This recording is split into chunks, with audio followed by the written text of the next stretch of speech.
कलाम मुक़द्दस में से हमारे लिए आज की तिलावत 2 शमूएल 7वां बाब 34 से 17वीं आयत तक।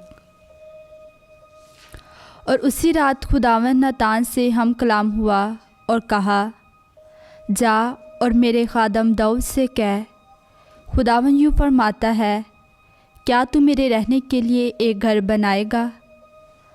जिस दिन से कि मैं बनी इस्राएल को मिस्र से निकाल लाया, आज तक मैं किसी घर में नहीं रहा, बल्कि खैमा में और मस्कन में फिरता रहा हूँ।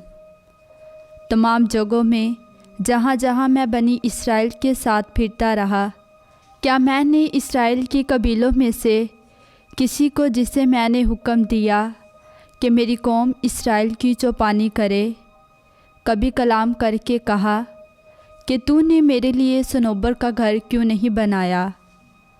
बस तू मेरे खादम दाऊद से कह कि रब्बुल अल्फाज यूँ कहता है कि मैंने तुझे बेरसाले में से बेड़ियों के पीछे से लिया, ताकि तुझे अपनी कौम इस्राएल का हाकिम बनाऊं। और जहाँ कहीं तू गया मैं तेरे साथ था, और तेरे सामने से तेरे सारे दुश्मनों को काट डाला।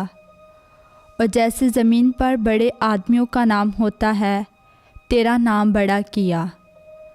मैंने अपनी कौम इस्राएल के लिए मकाम बनाया और उसे लगाया, तो वो अपने मकाम में रहे।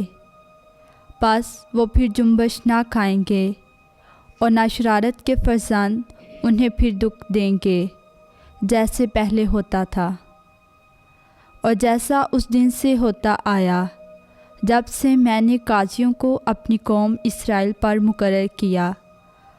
और ऐसा ही मैं तुझे तेरे सारे दुश्मनों से आराम दूंगा।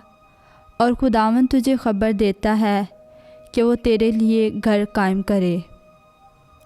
और खुदावंद तुझे ख़बर देता है कि वो तेरे लिए घर कायम करेगा। और जब तेरे दिन तमाम हो जाएं और तू अपने बाप दादा के साथ सो जाए, और जब मैं तेरे बाद तेरी नस्ल को, जो तेरी सुलभ से होगी, बर्पा करूँगा और उसकी सल्तनत को मुस्तकील करूँगा, तो वो मेरे नाम के लिए एक घर बनाएगा। और मैं उसकी सल्तनत के तख्त को अब तक बरकरार रखूँगा। मैं उसका बाप हूँगा और वो मेरा बेटा होगा।